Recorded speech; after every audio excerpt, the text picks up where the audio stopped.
네, 그리고 나서는 1960년대에 접어들면서 1963년쯤에서 본격적인 제3의 페미니즘의 물결이 오게 됩니다. 제가 여기서 제1, 제3, 제2, 제3의 그 웨이브다라고 말씀을 드리는 것은 저희 관점입니다.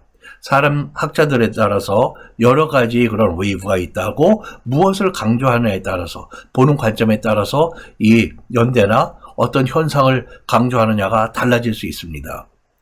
그래서 어떤 여성들의 경우에는 특히 흑인들의 경우에는 이 모든 게 다 백인 여자들을 위한 거고 우리랑은 무관하다.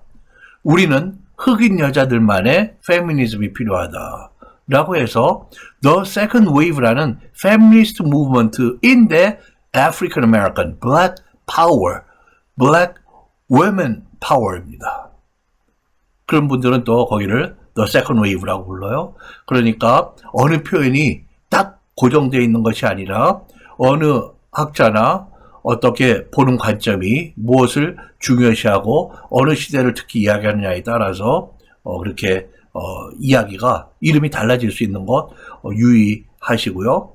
이렇게 60년대, 70년대에는 드디어 여성들이 경제적인 그러한 능력도 있고 그리고 또 법적인, 정치적인 그러한 투쟁이나 그런 라비 활동, 그러한 법적인 투쟁 이런 것들을 하게 됩니다. 그래서 이 60년대, 70년대의 제3의 여성의 물결이 메이저고 가장 미국 역사상 가장 중요하고 그리고 enduring 지금까지도 그렇게 영향력을 주고 있는 계속되는 그러한 물결 파도입니다.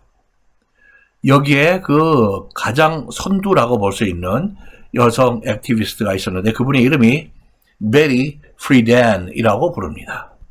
베리 프리단이 쓴 The Feminine Mistake라고 하는 책인데요. 1963년의 책입니다. 근데 이 Feminine Mystique를 놓고 미스티크를 놓고도 미국 사람들에게 원어민들에게도 이것이 정말 무엇이냐고 그러면은 굉장히 애매모호하고 불투명하게 생각을 하고 있습니다.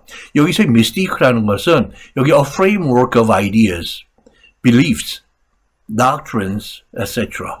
built around a person or an object or a phenomenon. 어떤 현상이나 사람이나 사물, 물체를 중심으로 해서 형성이 되어 있는 생각이나 믿음이나 어떤 주의나 이런 것들의 하나의 전체적인 골격이에요. 이 feminine mystique가 뜻하는 바는 그래서 이 당시까지 여성이라고 하는 존재를 둘러싼 사회의 전통적인 보수적인 이런 가치들, 어떤 현상들, 이 프리덴의 그 이야기에 따르면 예를 들면은 여성들은 가정에서 좋은 집을 갖는데 만족을 하고 남편을 통해서 자기를 보고 물건을 갖는데 만족을 하고 땡 거기에서 깨어나야 된다라고 얘기하는데 그러한 전통적인 가치관들의 전체적인 모습이 바로 The Feminine Mystique입니다.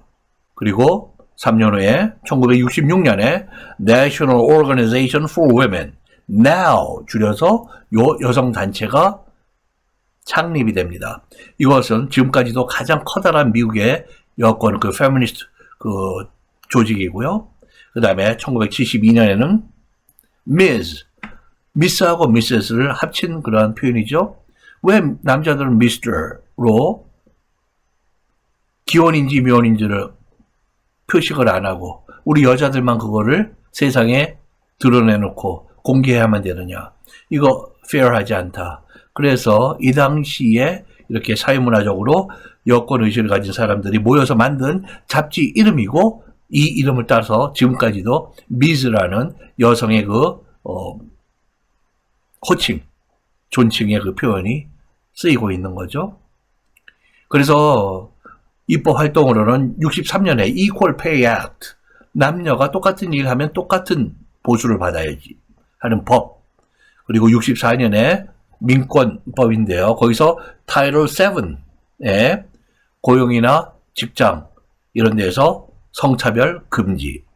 그리고 1972년에는 타이틀 9이라는 것으로 교육에 있어서의 성차별 금지. 요거는 남학생들만 공부 잘하라고 자격금 주고? No. 남학생 저기 풋볼팀에는 100만 달러 쓰고 여학생은 수영하는 몇 학생도 한 푼도 지원하지 않고 No. 스포츠나 교육이나 모든 면에서 교육의 현장에서는 여학생을 차별하지 못하는 것입니다. 그리고 1973년에 나중에 여러 가지로 약간 그 제한이 강화되긴 했지만은 그 여성의 낙태권, right to abortion을 인정하는 1973년에 Roe vs. Wade라는 그런 연방 대법원의 판결이 나옵니다.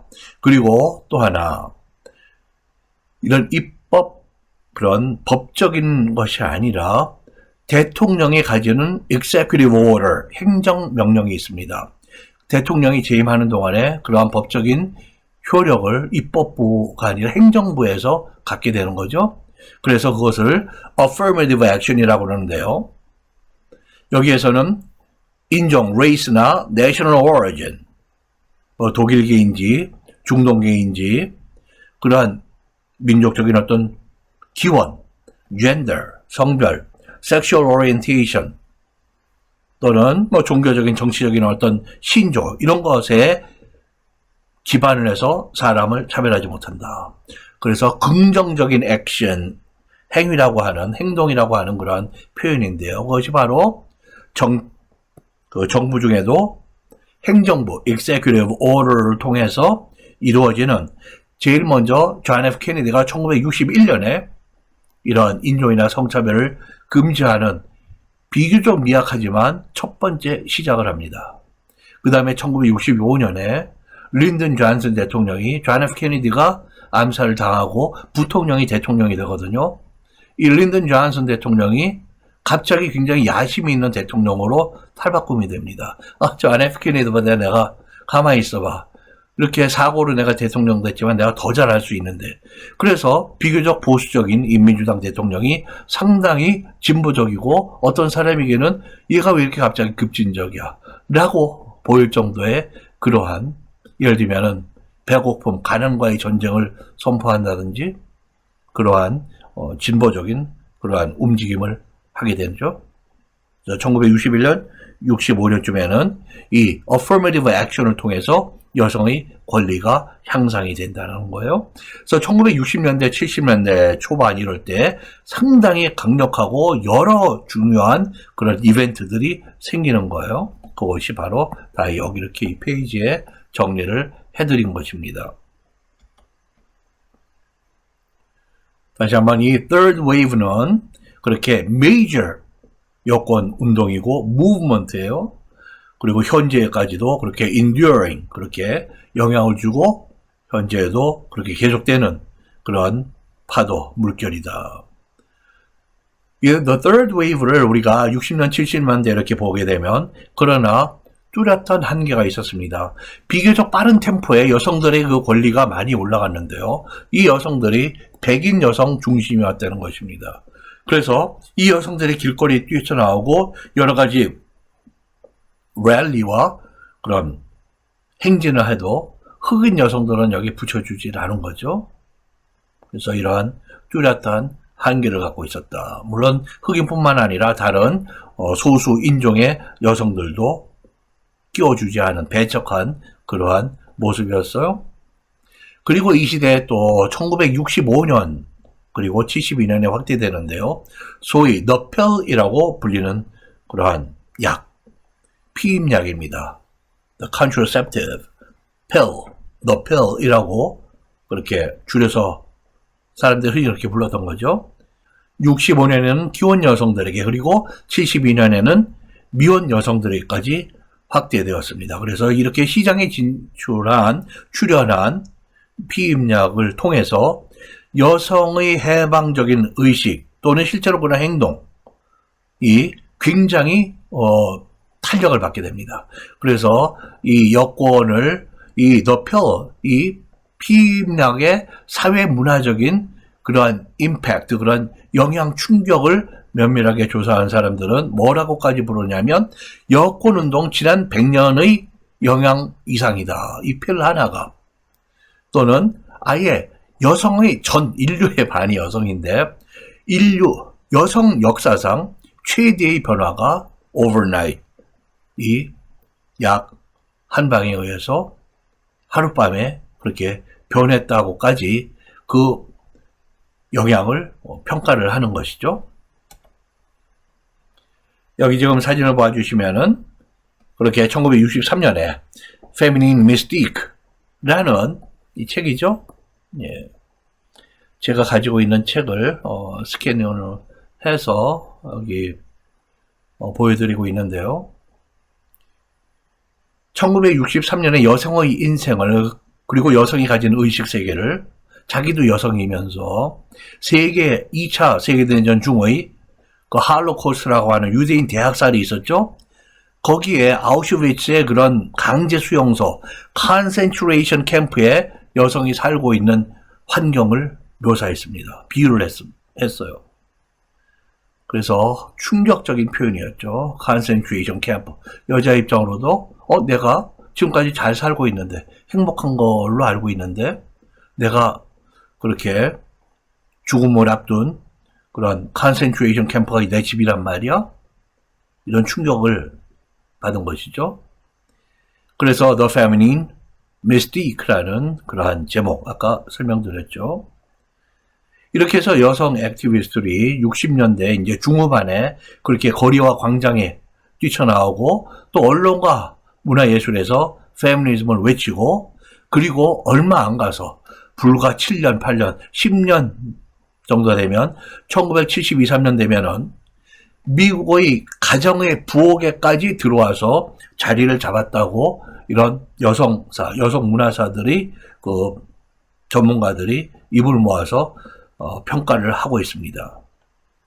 예, 이번 사진을 봐주시면은 equality 여성의 심볼이고요. The time is now 여성의 평등 우리가 추구하는 거 그 시간은 바로 내일이나 먼 미래가 아니라 바로 지금이어야 된다는 거예요. 이게 바로 National Organization of가 아니라 for입니다. For Women 이 단체예요. 그래서 1966년에 그렇게 조직된 단체 그 무렵의 그러한 집회의 모습입니다. 그래서 Don't be a clown 쪼다 같은 광대 같은 사람 되지 마라. Take women seriously 여자를 진지하고 심각하게 그렇게 대해라. 그렇게 인식하라는 그러한 플래카드를 갖고 있는 것이죠. 여자가 그런 사인판입니다. 그 다음에 ERA라고 하는 그런 움직임이 있었는데요. 여성 차별을 없앤다 라고 하는 것이 일보 진전을 해서 여성에게 동등한 권리를 보장하는 헌법상의 개정조항을 만들자. 헌법 개정을 하자는 그런 줄다리기에 그런 무브먼트가 있었습니다. 보다 급진적이고 근본적인 변화를 추구하는 것인데요. 한편에서는 굉장히 많은 또 여자들이 찬성, 그렇게 돼야 된다. 남녀는 동등해야 된다. 그러나 거기에 반대하는 여성들의 목소리도 또 만만치 않았습니다. 이 아이디어는 초기에 이미 일찍 1923년에 여성들이 투표권을 획득한 지 얼마 안 되어서 앨리스 폴, 그 당시에 아주 그 중요한 여성 리더 중에 한 명이죠. 앨리스 폴. 또 다른 여자분 크리스털 이스트먼이라는 여성 그 액티비스트가 이 Equal Rights Amendment 헌법 개정을 그렇게 세상에 외치고 요구하고 연방 의회까지 라비하면서 진출합니다. 그러나 그 당시 실패를 해요.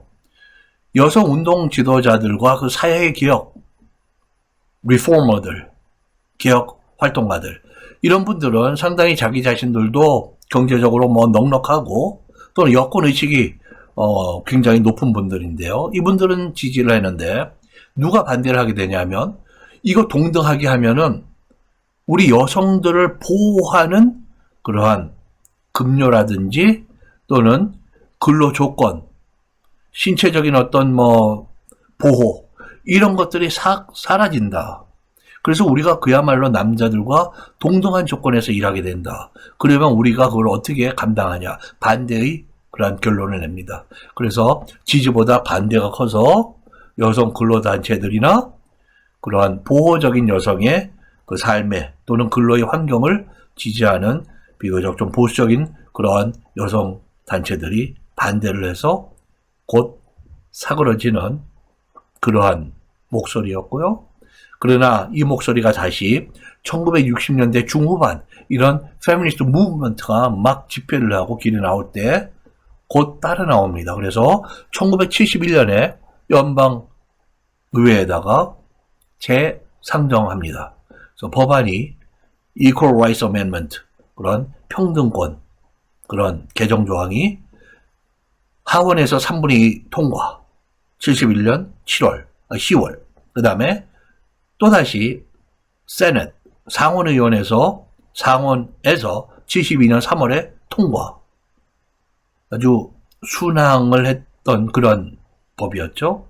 그런데 문제는 각 주의 4분의 3의 그런 인주를 받는 게 쉽지 않습니다. 38주의 승인이 필요했는데요.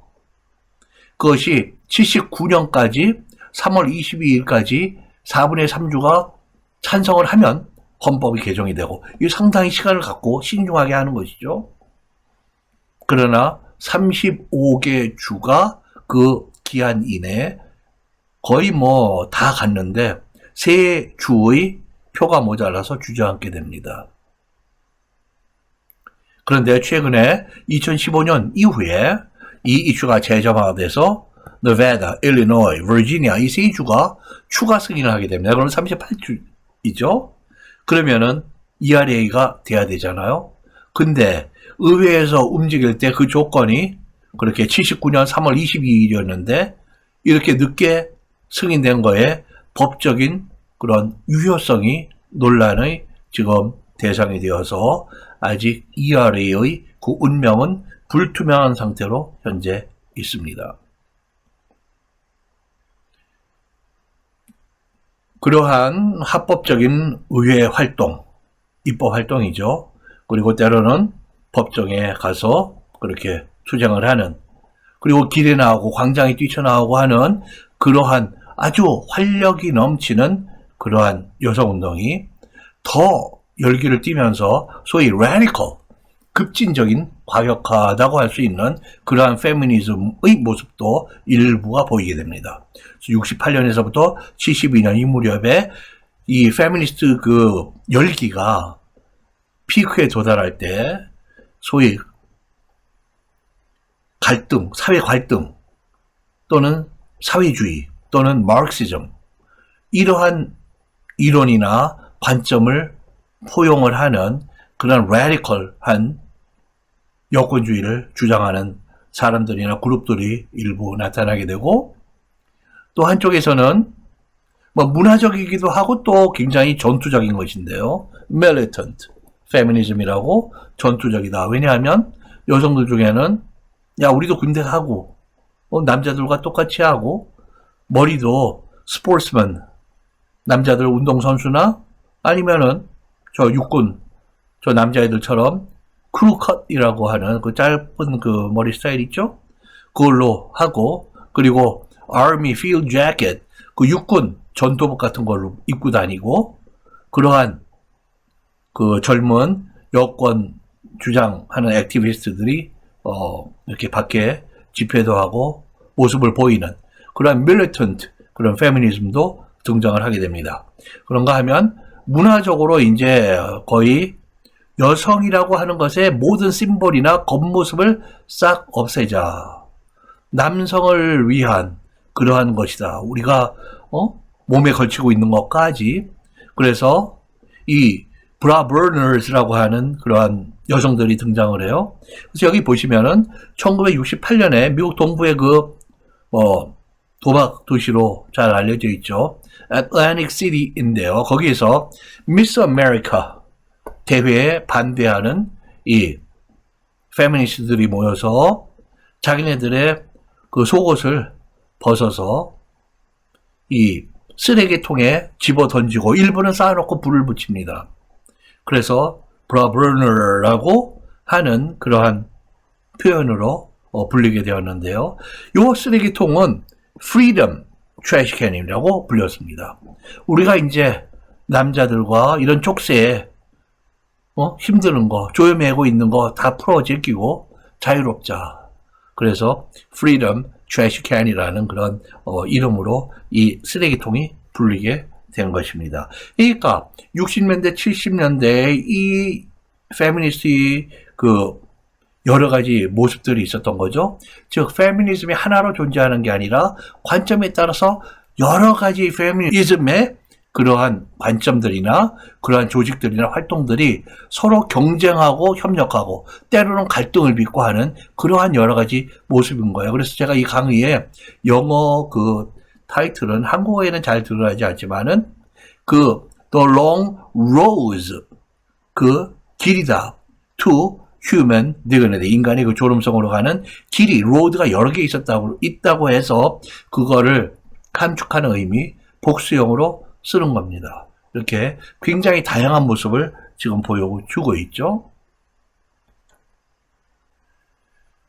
네, 그렇게 1963년부터 시작을 해서 1970년대 초반까지 피크에 도달했던 그러한 페미니스트, 그런 무브먼트, 내가 그런 의식이 있다는 걸 떠나서 조직이 되고 길이 나오고 광장에 나오고 의회에 나가고 이런 것들인데요. 그러한 움직임이 70년대에 들어서는 The 70s brought the women's movement right into the kitchen이라고 하는 아주 미국 이 당시에 여권운동을 표현하는 유명한 그런 표현이 있습니다. 1970년대는 여권의 그런 운동을 right into the kitchen, 바로 그 부엌 안으로 가져왔다. 즉 법이나 정치나 정책이나 이런 하드웨어를 뛰어넘어서 일반 여성들 다수의 그러한 의식의 세계로 자리를 잡게 됐다는 거죠. 그 또 하나의 그 파생적인 그 부산물이라고 그럴까요? 바로 이제 이혼이 됩니다. 잘잘못을 따지지 않는 이혼. 그래서 irreconcilable difference. 당신과 나, 이 사람과 나에게는 서로가 좋아할 수 없는 차이가 있어요. 의견의 차이. 다른 그거를 설명할 필요도 없이 신청을 하고 그것이 또 싫다면은 그럼 그렇게 해 하는 이혼의 법이 체제가 완전히 바뀌어집니다. 그래서 이혼이 극소수의 그런 일부의 현상이었는데 대단한 그런 빈도로 사회적인 어떤 현상으로 이제 그것 또한 증가하는 것이죠. 그래서 오늘날의 미국의 이혼은 100쌍이 결혼을 한다면 한 56쌍 이상이 이혼을 하는 그런 모습으로 있고, 그리고 이혼을 그렇게 추진을 하는 사람들의 다수가 남자가 아니라 여성입니다. 거의 60% 또는 그 약간 넘는 숫자가 이혼에 대한 통계도 상당히 여러 가지 통계들이 서로 경쟁적으로 있는데요. 거의 60%의 이혼 신청자나 처음 그걸 시작하는 사람들이 여성이라고 합니다.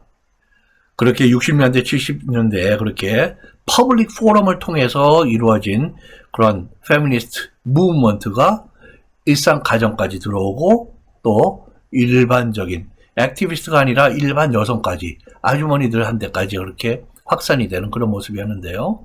이제 1980년대에 들어오면은 더욱더 이제 어린 여성, 10대 이런 나이까지 확산이 되면서 소위 girl power라는 그러한 어구로 표현이 됩니다.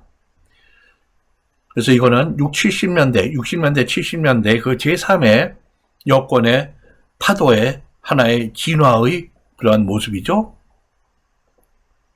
이 girl power는 그렇게 public forum, 그 광장, 거리, 집회, 행진 또는 의회에 가서 뭘 하고 법원에 가서 어떤 정책이나 어떤 practice, 그 관례의 불공정함, 여성 차별 이런 거를 주장을 하고 그러한 하드웨어적인 것보다는 생활 전 영역으로 이제 확대가 돼서 어린 소녀도 자신감, 예를 들면은 우리가 아는 락 클라이밍 있죠?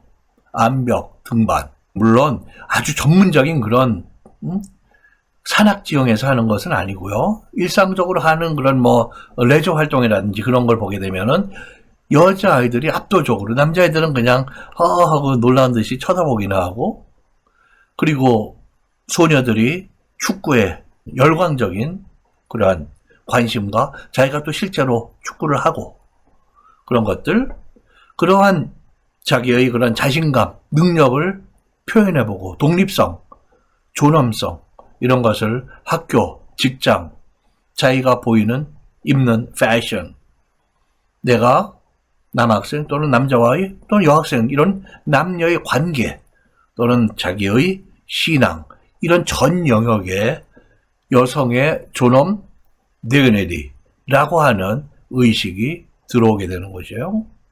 그래서 girl power every day 매일같이 그리고 everywhere 이러한 모습이 80년대, 90년대 들어오면서 자리를 잡게 되는 것입니다. 그래서 일명 goalpost feminism, 축구 골대가 있어요. goalpost의 페미니즘이다. 즉 남자애들만 축구해? 우리도 더 잘할 수도 있어. 그래서 축구가 사커로 젊은 여성들 그리고 어린 여자 아이들까지 참가를 해서, 미국에서 사커가, 프로 사커는 굉장히 뭐 인기가 없지만은 사커가 여성들이 그리고 소년들까지 해서 가장 많은 사람들이 실제로 하는 participatory sport, 자기가 참가하는 그 스포츠로는 넘버 원에 지금 하는 그런 스포츠로 되어 있습니다. 그래서 여자아이들이 축구에 가서 축구장에서 필드에서 누리고 볼을 드리블하고 가서 골을 발로 때려서 차서 넣는 그러한 모습이 여기에 골포스트 페미니즘이라는 이 표현에 들어있는 것이죠. 그런가 하면은 옛날에는 전투복을 입고 머리를 군인처럼 크루컷을 하고 브라를 벗어던지고 불태우고 했던 모습에서 이제는 더 자연스럽고 조금은 느긋해진 내가 립스틱을 바르고, 그래서 립스틱 페미니즘이라고 일부의 전문가들이 부릅니다. 그런가 하면 제가 미국에서 강의할 때 썼던 표현인데요. Wonder Bra Feminism. 나의 그런 여성의 아름다움이나 뭐 신체적인 어떤 섹스 어피어 그런 거를 좋아. 그래서 나도 그러면서도 옛날의 전통적인 그런 의식으로 날 보지 말고 나는 그러면서도 나의 그런 여성성을 과시하고 그러면서도 내가 또 존엄성을 가진 한 인간, 능력을 가진 노력하는 형 인간, 내 거를 성취하는 그런 여성의 모습을 강조하는 그런 표현이 되는 거죠. 미니스커트로 있고 미니스커트 페미니즘, 이러한 유형들의 페미니즘들이 다양하게 더 원숙하게 여러 가지 형태를 띠고 나오게 된 거죠. 그래서 femininity, 여성성, sex appeal 또는 조금 더 나가면 sexuality 이런 거를 강조하거나 드러내는 그러한 모습이 80년대 이후로 이렇게 날개를 달은 그러한 girl power의 그런 페미니즘의 모습이 되었습니다. 예를 들면은 그 80년대 아주 센세이션을 했던 전 세계를 누볐죠. 머다나라는 가수가, 여자 가수가 있었습니다. 국내에서는 아마 마돈나라고 오랫동안 알려지지 않았나 생각이 드는데요.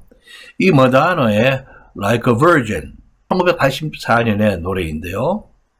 이 노래의 가사가 이야기하는 것, 제목도 그렇지만은 내가 새로운 그러한 사람으로 탄생을 하는, 정신적으로 또 성적으로 내가 주체가 되는 새로운 나의 나, Like a Virgin이 바로 머다나가 말하는 그러한 feminist consciousness, 그런 의식을 표현하는 그런 노래입니다.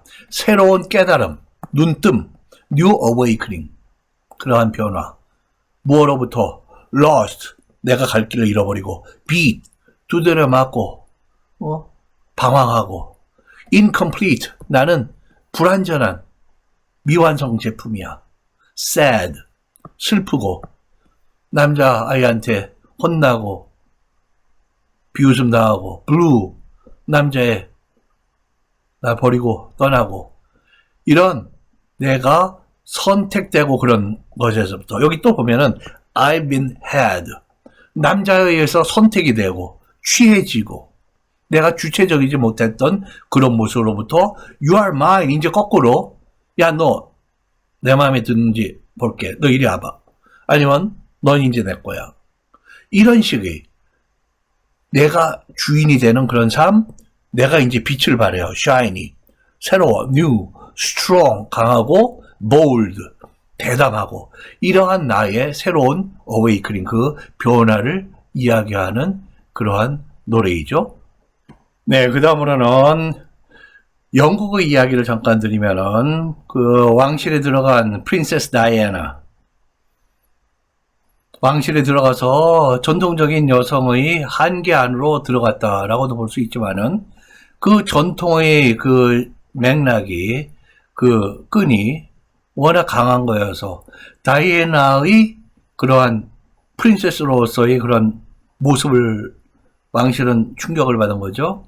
그래서 새로운 다이애나의 그런 현대화된 그런 왕실에 대해서도 현대화된 자기가 많은 것을 또 자기 의견을 자기의 그런 내면을 전달하는 그런 에더캣 그리고 남성이나 아니면 왕실에 대한 나의 관계 내가 입는 옷, 패션 이러한 나의 새로운 아이덴티티를 그렇게 온 세계에 드러냄으로써 상당히 진보적이거나 뭐 일반 대중도 상당히 좋아했던 그러한 뭐 상징적인 한 페미니스트 아닌 것 같은 페미니스트라고 할 수 있겠죠. 네, 그러한 프린세스 다이애나 애석하게 젊은 나이에 세상을 사고로 떠나게 됐는데요.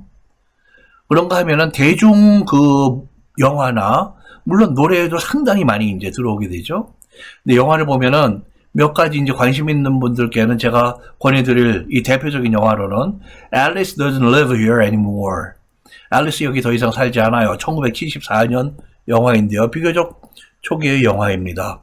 남편이 항상 속만 썩이고 와이프한테 못하던 남자가 무일푼으로 세상을 갑자기 떠나고 어린 아들을 데리고 한 여자가 이제 새로운 삶을 찾아서 캘리포니아로 떠나는 그러한 험난한 일이 앞에 벌어지는 모습을 암시하는 그러한 영화.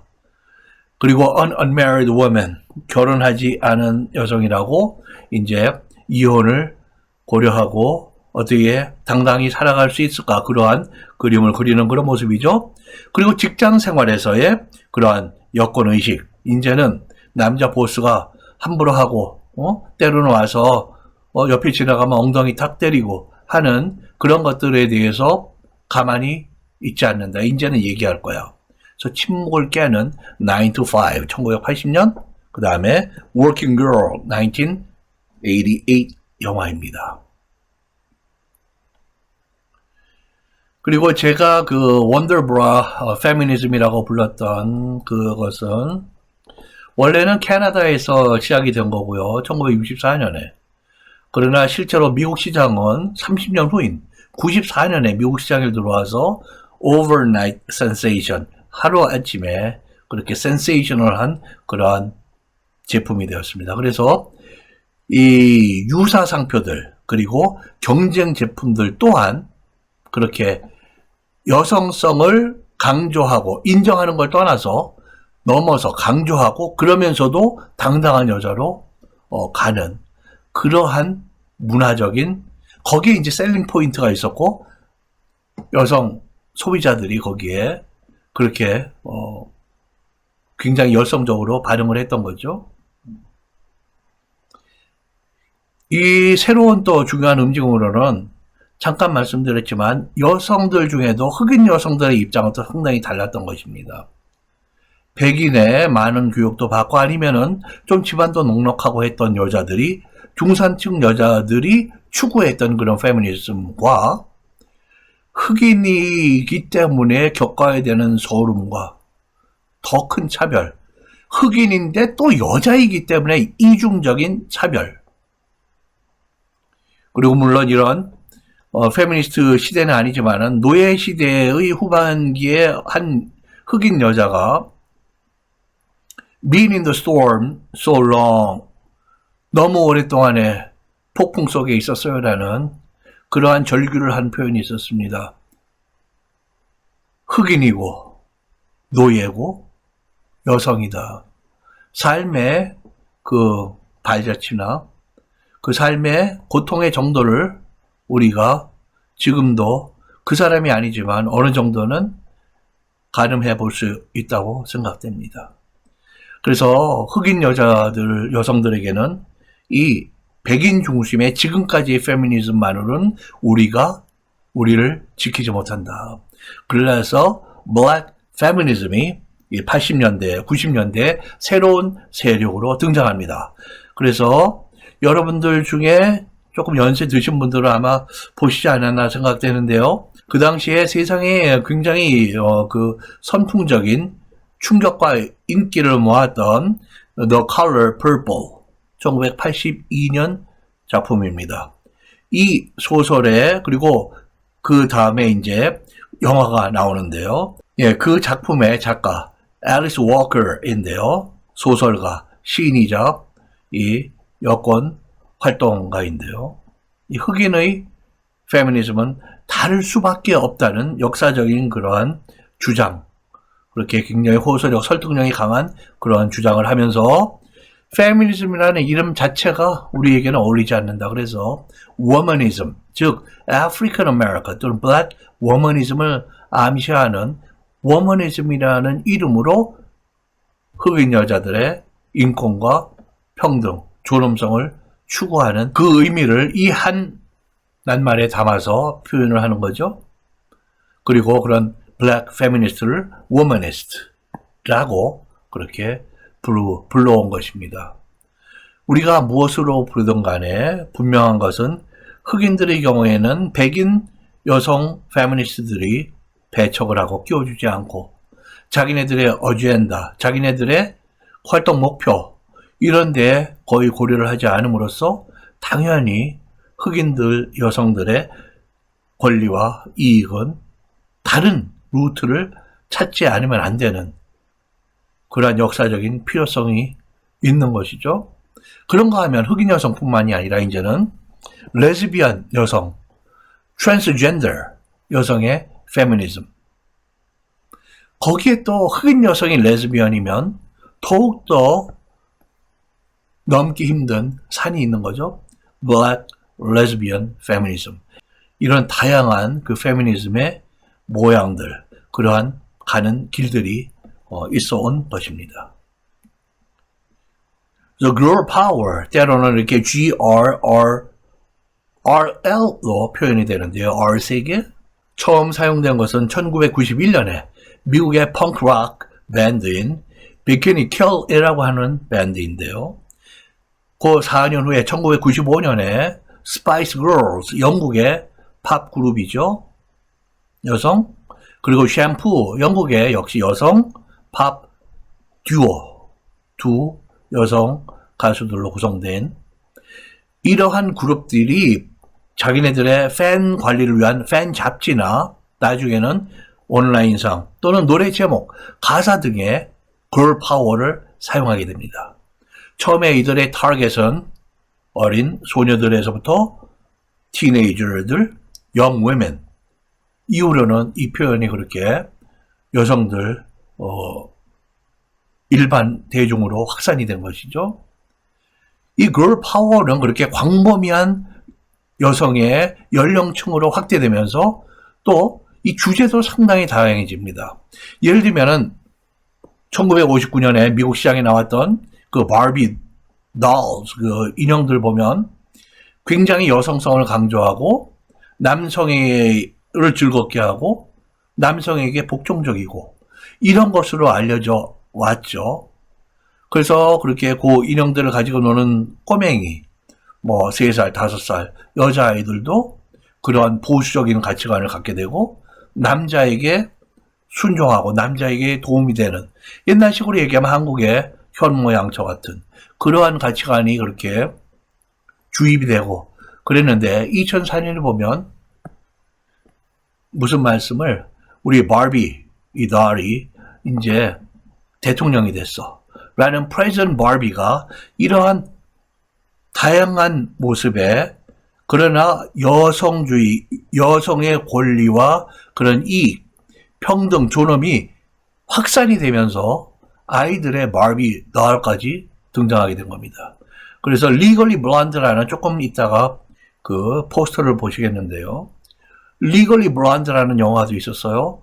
내가 여성성을 인정할 뿐만 아니라 거의 과시를 하면서도 남자들이 그전에는 그런 식의 스테레오타이핑을 고정관념을 안 가졌죠. 그런 여자들은 굉장히 노력도 안 하고 좀 스마트하지도 않고 정말 종속적인 거의 스스로가 이러한 스테레오타입 고정관념을 깨는 그러한 모습입니다. 그래서 바비도 이제는 주체적이고 대통령이 될 수 있는 그러한 긍정적이고 프로액티브 아주 건설적으로 자기가 주체적으로 활력 있게 나와서는 그런 모습의 페미니즘의 그런 모양새가 아이들에게까지 인정하는 거죠. 그런가 하면 90년대 이후로 소위 인포메이션 슈퍼하이웨이 우리는 지금 인터넷이라고 부르지만은 그러한 새로운 그 당시에는 WWW 이게 월드 와이드 웨이트라고 전 세계에 걸쳐서 우리는 계속 기다려야 된다. 달팽이 스네일 메일, 달팽이 이메일. 그래서 그렇게 빠르지 않았어도 그렇게 90년대 중후반 이후로 바로 디지털 페미니즘, 온라인을 타고 세계의 여자들이 그런 의식을 확산하고 퍼나르고 또 받고 그러게 됩니다. 지금은 SNS에서 사진도 주고받고 그런 그룹들이 형성이 되어 있는데요. 이런 모두가 바로 디지털 페미니즘. 그런가 하면 근래에는 미투라고 하는 우리 국내에서도 상당히 그런 충격적이자 상당히 그 중요한 그러한 문화적인 그러한 충격적인 사건들이 있었는데요. 미국에서도 이 미투라고 하는 이 표현이 미국에서 있었던 것입니다. 예를 들면 최초로 지금 알려져 있는 게 2006년에 미국 뉴욕시의 서북 쪽에 The Bronx라고 하는 행정구역이 있는데요. 거기서 타라나 버크라고 하는 한 여성이 자기가 당했던 섹슈얼 허래스먼트를 희생자로서 폭로하게 됩니다. 그러면서 활동가로 나서게 되는데요. 이렇게 자기가 경험했던 것을 다한 것을 참지만 말고 이야기해라. 그래서 break silence 침묵을 깬다고 하는 그런 미투 움직임이 지금은 SNS에서 해시태그를 달고 누구 이름을 달고 어떤 사건의 그런 모습을 달고 폭로하고 세계적으로 퍼져나가는 그러한 모습이죠. 이 미국의 브레이킹 사일런스 이 미투 운동의 대표적인 그 사건이 영화 프로듀서로 아주 유명한 하비 와인스타인이라는 그 프로듀서가 프로듀서들 중에도 아주 슈퍼 헤비급의 사람이죠.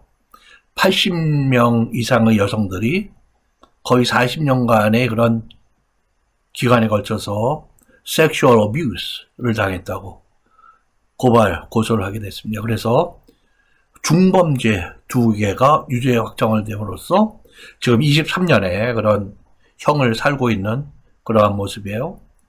그 사건과 맞물려서 또 다수의 여배우들이 또 이런 미투의 바람을 타고 자기네들의 그러한 희생된 그런 이야기들을 폭로하게 되었고요. 여기에는 뭐 국내에도 약간의 그런 논란이 없지 않습니다. 그러한 논란이나 비판도 있었지만은 이것들 모두가 다 새로운 그러한 페미니즘의 그러한 유형들이죠.